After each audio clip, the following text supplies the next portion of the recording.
Cette école a besoin de se moderniser et franchement, Diana, vos méthodes sont dépassées, déclara le surintendant James Wright, s'adossant à son fauteuil avec une expression suffisante qui me fit bouillir le sang. Le conseil et moi pensons qu'il serait préférable que vous envisagiez une retraite anticipée. Nous avons besoin de quelqu'un qui puisse faire entrer ce district dans le XXIe siècle. Je m'agrippai aux accoudoirs de ma chaise, gardant soigneusement un visage neutre malgré le choc et la colère qui me submergeaient. Après 20 ans à la tête du lycée Westlake à Portland, dans l'Oregon, j'étais poussé vers la sortie par un surintendant en poste depuis moins de 6 mois. « Je vois », dis-je d'une voix ferme malgré le tremblement intérieur. « Et si je déclinais cette suggestion ?» James ajusta sa cravate coûteuse, une habitude que j'avais remarquée chaque fois qu'il s'apprêtait à porter ce qu'il pensait être un coup fatal. Nous devrons ensuite mettre en œuvre un plan d'amélioration des performances. Le processus de documentation a déjà commencé. Je crains que votre évaluation de cette année ne révèle de sérieuses inquiétudes quant à votre capacité à adopter les avancées technologiques et les approches pédagogiques modernes. Je m'appelle Diana Morale et, à 55 ans, j'ai consacré toute ma vie professionnelle à l'éducation. J'ai commencé comme professeur d'anglais, puis j'ai gravi les échelons jusqu'à devenir chef de département, puis proviseur adjointe et enfin directrice du lycée Westlake. Sous ma direction, notre taux de réussite est passé de 76% à 94%, et plus de 80% de nos élèves ont poursuivi des études supérieures. J'étais fier de connaître le nom de chaque élève et d'avoir des informations sur sa situation. Ma porte était toujours ouverte aux élèves, aux enseignants et aux parents. Mais apparemment, tout cela ne comptait pas aux yeux du surintendant Wright, qui semblait déterminé à laisser sa marque en mettant en œuvre des initiatives technologiques spectaculaires et en restructurant tout le district à son image. J'aurais besoin de temps pour réfléchir aux options, ai-je répondu en me levant. Je refusais de lui donner la satisfaction de voir à quel point ses paroles m'avaient blessé. Bien sûr, dit-il avec un sourire condescendant, prends le week-end, mais j'aurai besoin de ta décision d'ici lundi matin. Le conseil est impatient de concrétiser nos projets pour Westlake. En quittant son bureau, j'ai remarqué que Nancy, son assistante, évitait mon regard. Elle travaillait dans le district depuis encore plus longtemps que moi. Je me demandais si elle était la prochaine sur sa liste de priorités. En me dirigeant vers ma voiture, je ressentis un étrange mélange d'émotions. Colère, incrédulité, mais aussi un sentiment inattendu de liberté potentielle. Pendant 2 décennies, j'avais fait passer Westlake avant tout, souvent au détriment de ma vie personnelle. Peut-être que cette retraite forcée pourrait être une opportunité plutôt qu'une fin. James Wright était loin de se douter que son mépris envers mon expérience et mes réalisations allait le hanter d'une manière qu'aucun de nous deux n'aurait pu imaginer. Ce n'était pas la fin de mon histoire. Ce n'était que le début d'un nouveau chapitre. J'ai passé le week-end dans un état second, oscillant entre rage et désespoir. Mon mari, Miguel, m'écoutait patiemment exprimer mes frustrations, sa présence calme me rapprochant lorsque je me sentais à la dérive. « Tu as donné tout ton cœur et toute ton âme à cette école, Diana », m'a-t-il dit dimanche soir, alors que nous étions assis sur notre véranda à regarder le coucher de soleil peindre le ciel d'orange et de rose éclatant. Il est peut-être temps de réfléchir à ce que tu veux et non aux besoins de Westlake. Miguel avait pris sa retraite d'ingénieur 2 ans plus tôt et m'avait gentiment suggéré d'en faire autant. Nous rêvions de voyager, de rendre visite à notre fille en Espagne et de passer plus de temps avec nos petits-enfants. Mais j'avais toujours balayé ces suggestions, convaincu que l'école avait encore besoin de moi. Je ne suis pas prête à être mise au vert, ai-je répondu, l'amertume dans ma voix me surprenant même. J'ai encore tant à apporter. Personne n'a parlé de vertige, a ri Miguel en me tendant la main. Mais il y a peut-être d'autres façons d'apporter ma contribution, sans avoir à traiter avec des bureaucrates comme Wright.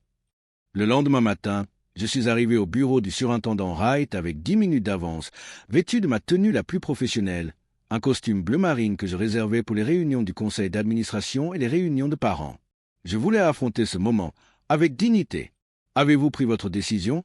a demandé James en préambule, sans même m'offrir de place. « Oui, » ai-je répondu, la tête haute. « J'accepte l'indemnité de retraite anticipée. » Une lueur de surprise a traversé son visage, vite remplacée par la satisfaction.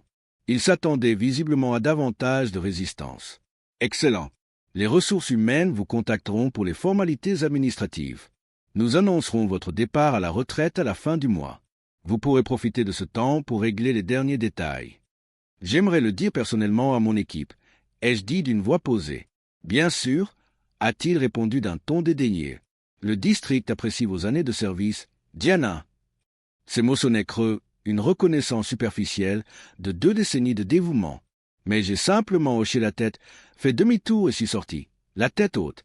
Les semaines suivantes se sont écoulées dans un tourbillon de paperasse, d'adieux larmoyants et de rangement de mon bureau. L'équipe a organisé une fête de départ à la retraite où les enseignants ont partagé nos années ensemble. De nombreux élèves, anciens et actuels, sont venus me souhaiter un bon retour. Leur affection et leur reconnaissance sincère ont eu plus d'importance pour moi que n'importe quelle reconnaissance officielle du district. J'ai quitté le lycée de Westlake sans tambour ni trompette un vendredi après-midi, avec une boîte de souvenirs à la main, laissant derrière moi une carrière qui m'avait défini pendant si longtemps. En quittant le campus pour la dernière fois en tant que proviseur, j'ai ressenti à la fois un profond sentiment de perte et une légèreté étrange et inhabituelle. Quoi qu'il advienne, je l'affronterai à ma façon. 3 mois après ma retraite, j'étais agité. Miguel et moi avions fait un voyage de 2 semaines en Espagne pour rendre visite à notre fille Elena et à sa famille. Les vacances avaient été merveilleuses, mais à mon retour, je me suis retrouvé à la dérive. J'ai fait du bénévolat à la bibliothèque locale, me suis mis au jardinage et j'ai même essayé la peinture, un passe-temps que j'avais abandonné depuis des décennies. Pourtant, rien n'a comblé le vide laissé par ma carrière. Un mardi matin pluvieux d'octobre, j'ai reçu un appel inattendu du docteur Catherine Jiménez, commissaire du Conseil de l'éducation de l'État. Je l'avais rencontrée à plusieurs reprises lors de conférences, mais je ne comprenais pas pourquoi elle me contactait. « Diana, j'ai suivi la situation à Westlake avec intérêt », m'a-t-elle dit après quelques échanges de politesse. « J'ai cru comprendre que le surintendant Wright avait encouragé votre départ anticipé à la retraite. » Son ton diplomatique m'a fait sourire avec ironie. « C'est une façon de le dire ?» ai-je répondu. « Je m'en doutais » a soupiré Catherine. James a la réputation de, disons, une modernisation agressive. Mais ce n'est pas pour ça que je vous appelle. Je dirige une nouvelle initiative de l'État axée sur la réforme de l'éducation, et j'ai besoin de quelqu'un avec votre expérience pour en diriger un élément clé. Mon cœur s'est emballé lorsqu'elle m'a présenté le projet, une analyse complète des pratiques éducatives dans tout l'État, avec pour objectif d'élaborer des lignes directrices conciliant approches innovantes et méthodes pédagogiques éprouvées. Le poste impliquait de visiter des écoles, de consulter les administrateurs et les enseignants, et, à terme, de contribuer à l'élaboration de la politique éducative au niveau de l'État. Pourquoi moi ? ai-je demandé, sincèrement curieuse.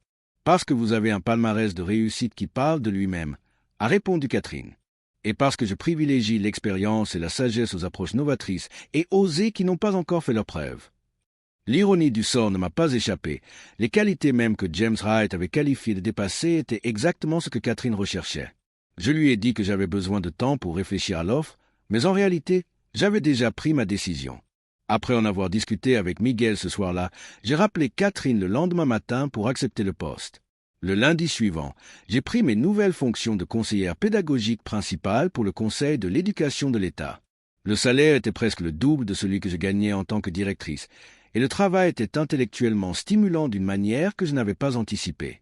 Je mettais mon expérience à profit pour influencer la politique éducative à une échelle bien supérieure à ce que j'aurais pu accomplir à Westlake.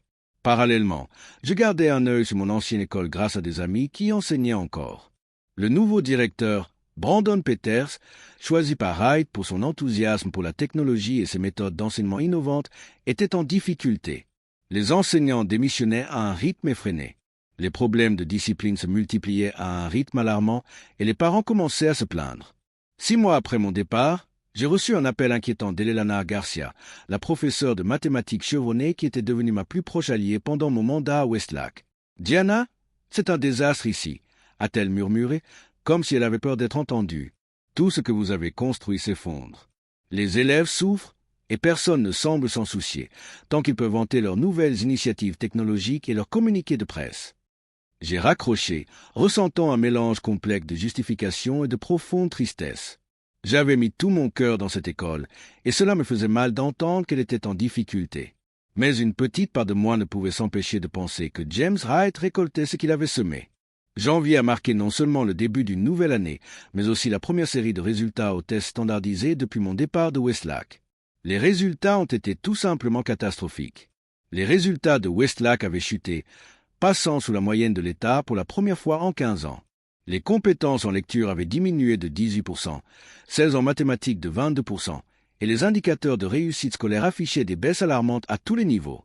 Le journal local, The Portland Tribune, a publié en première page un article analysant ce déclin spectaculaire, accompagné de graphiques montrant la progression constante de Westlake sous ma direction, suivi de la chute vertigineuse actuelle. L'article n'a pas directement blâmé la nouvelle administration, mais a cité plusieurs parents et enseignants anonymes exprimant leurs inquiétudes quant aux changements rapides mis en œuvre depuis mon départ à la retraite. J'assistais à une conférence à Salem lorsque mon téléphone s'est mis à vibrer sans cesse, inondé de SMS d'anciens collègues partageant l'article et exprimant leur désarroi.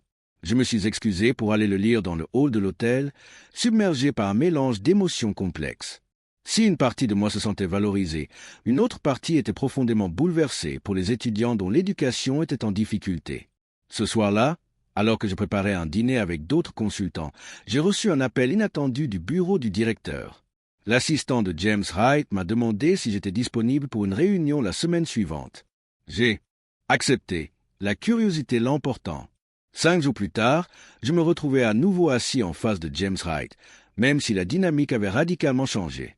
Son assurance suffisante avait disparu, remplacée par une anxiété mal dissimulée. Des cernes sous ses yeux suggéraient des nuits blanches, et son bureau, habituellement impeccable, était encombré de papiers et de rapports. « Merci d'être venu, Diana », a-t-il commencé, d'un ton nettement différent de notre dernière rencontre. Je voulais discuter de certains défis auxquels nous sommes confrontés à Westlake. Les résultats des examens, ai-je simplement répondu. Il a hoché la tête, incapable de me regarder dans les yeux. Entre autres choses, nous avons rencontré des difficultés inattendues pour mettre en œuvre nos nouvelles politiques. J'ai attendu, laissant le silence installé entre nous, inconfortable. Le conseil est inquiet, a-t-il finalement poursuivi. Ils m'ont demandé d'envisager de faire appel à des consultants externes pour régler la situation. J'ai failli rire, et vous avez pensé à moi. Quelle ironie! James s'est éclairci la gorge. Votre expérience avec l'école serait précieuse. Nous sommes prêts à vous proposer un contrat de conseil. Non, ai-je interrompu, nous surprenant tous les deux par ma fermeté. Non, a-t-il répété, la confusion visible sur le visage. Je ne suis pas intéressé par un contrat de conseil avec le district, ai-je expliqué. Mon poste à l'État me tient très occupé. Et franchement, je ne suis pas convaincu que l'administration actuelle valorise le type d'expérience que j'apporte. Son visage s'est empourpré sous la critique à peine voilée. La situation a changé. Effectivement, ai-je acquiescé en me levant pour marquer la fin de notre conversation. Mais ma réponse reste négative. Je vous souhaite, à vous et au principal Peters, bonne chance pour relever les défis de Westlake. Alors que je me retournais pour partir, James m'a interpellé, une pointe de désespoir dans la voix. Le conseil se réunit la semaine prochaine pour discuter des changements de direction. Cela pourrait affecter Peters et peut-être moi. Je m'arrêtai à la porte, lui adressant un regard compatissant qui exigeait un talent d'acteur que je ne me connaissais pas. L'éducation est un domaine exigeant, James. Tout le monde n'est pas fait pour y travailler à long terme. Sortir de son bureau me donnait l'impression de tourner la page. Je n'avais aucune envie de contribuer à sauver la carrière de James Wright, ni de retourner à Westlake sous sa direction. Mais en rentrant chez moi, je ne pouvais m'empêcher de penser aux élèves et aux enseignants encore présents. Ils méritaient mieux que d'être les victimes d'une lutte de pouvoir administrative. En rentrant, j'ai trouvé un courriel de Catherine Jiménez dans ma boîte de réception. L'objet était « Situation à Westlake, discussion urgente nécessaire ». Le courriel de Catherine était bref mais précis. Le Conseil d'éducation de l'État envisageait une intervention à Westlake en raison de la baisse alarmante des indicateurs de performance. Elle souhaitait me rencontrer avant de prendre une décision, compte tenu de mon expérience avec l'école. J'ai répondu immédiatement, acceptant un petit déjeuner de travail le lendemain matin. Cette nuit-là, je me tournais et me retournais, l'esprit bourdonnant de pensées concernant Westlake. À côté de moi, Miguel s'agitait. « Tu n'arrives pas à dormir » demanda-t-il d'une voix étranglée par la somnolence. Je ne fais que penser à Westlake, ai-je admis. Je ne veux pas me retrouver dans cette situation, mais je pense sans cesse aux élèves. Miguel se redressa sur un coude. Tu as toujours fait passer les élèves en premier. Diana, c'est ce qui a fait de toi une directrice exceptionnelle. Quelle que soit ta décision, je sais qu'elle viendra de là. Ces paroles calmèrent quelque chose en moi, et je m'endormis enfin, plus déterminé. Le lendemain matin, autour d'un café et de croissants dans un café tranquille, Catherine exposa sans détour les inquiétudes de l'État concernant Westlake. Le Conseil envisage de classer Westlake comme école en crise, expliqua-t-elle, ce qui déclencherait une intervention obligatoire de l'État. Compte tenu de ta connaissance approfondie de l'école et de ton rôle actuel au sein de notre établissement, je souhaitais ton avis avant de procéder. J'ai pesé mes mots. En quoi consisterait cette intervention? Une révision complète des pratiques administratives, de la mise en œuvre des programmes et des systèmes de soutien aux enseignants. En fonction de nos conclusions, nous pourrions imposer des changements de direction et mettre en place des protocoles d'amélioration supervisés par l'État. Ce qui mettrait fin à la carrière de James Wright, ai-je observé. Catherine a soutenu mon regard. C'est possible? Oui. Et probablement aussi celui de Peter. Mais ce qui nous préoccupe, ce sont les élèves, pas la protection des carrières. Comme il se doit, ai-je acquiescé. Mais une prise de contrôle par l'État serait traumatisante pour la communauté scolaire. Il pourrait y avoir une approche moins perturbatrice. Je vous écoute, a dit Catherine en se penchant en avant. Et si, au lieu d'une intervention officielle, l'État nommait un conseiller pédagogique intérimaire pour travailler avec l'administration actuelle, quelqu'un ayant l'autorité nécessaire pour mettre en œuvre les changements, mais sans les stigmates d'une prise de contrôle totale. Les yeux de Catherine se sont illuminés. Vous proposez un compromis qui sauve la face du district, tout en nous laissant le contrôle de la situation. Elle a marqué une pause, m'observant. Envisageriez-vous d'assumer ce rôle? La question restait en suspens entre nous. Une partie de moi voulait refuser immédiatement. J'avais évolué, trouvé une nouvelle identité professionnelle au-delà de Westlac. Mais une autre partie du corps savait que c'était peut-être la meilleure chance de protéger ce que j'avais construit là-bas. Ce serait temporaire, ai-je finalement dit. 6 mois maximum. Et j'aurais besoin d'une autorité totale sur les décisions éducatives. Je peux arranger ça, a répondu Catherine, sortant déjà sa tablette pour prendre des notes. Mais sachez que le surintendant Wright résistera probablement. Je me suis permis un petit sourire. Laissez-moi m'occuper de James Wright. Le plan s'est rapidement concrétisé. Catherine a rédigé une proposition pour le Conseil d'État, présentant le rôle de spécialiste du rétablissement scolaire comme une mesure de soutien plutôt que de sanction. Quelques jours plus tard, le Conseil a approuvé le poste et Catherine me l'a officiellement proposé. La rémunération était exceptionnelle, 5 fois mon ancien salaire de directrice, étant entendu qu'il s'agissait d'une mission temporaire avec des responsabilités extraordinaires. Je conserverai mon poste de consultante d'État et y retournerai à temps plein une fois la situation de Westlac stabilisée. Avant d'accepter, j'ai exposé mes conditions, une autonomie totale dans les décisions éducatives, le pouvoir de réorganiser le personnel si nécessaire, responsabilité directe envers le Conseil d'État et non envers le surintendant Wright. Catherine a tout accepté, ajoutant que le Conseil de district avait été informé de l'arrangement et l'avait approuvé, malgré une certaine résistance de la part de Wright. En signant le contrat, j'ai ressenti un étrange sentiment de clôture, mêlé d'impatience. Je ne revenais pas pour reprendre mon ancien poste. J'arrivais à quelque chose de totalement nouveau, avec bien plus de pouvoir et de ressources que je n'en avais jamais eu en tant que proviseur. Wright va prendre ça pour une attaque personnelle, a prévenu Catherine alors que nous finalisions les formalités administratives. Peut-être, ai-je admis, mais c'est son problème, pas le mien. La nouvelle de ma nomination s'est répandue comme une traînée de poudre dans le district. Lorsque l'annonce officielle a été faite, la plupart des employés de Westlac étaient déjà au courant. Mon téléphone s'est rempli de messages d'anciens collègues, certains exprimant du soulagement, d'autres de l'inquiétude, mais la plupart disant simplement « Heureusement que tu reviens ». Lundi matin, je suis arrivé à Westlac 1 heure avant le début des cours, désireux de me familiariser à nouveau avec le bâtiment avant l'inévitable confrontation avec James Wright et Brandon Peters. L'école avait la même apparence de l'extérieur, mais à l'intérieur, de subtils changements étaient perceptibles. Les affiches de motivation avaient été remplacées par des bannières à l'allure d'entreprise vantant les mérites de la technologie.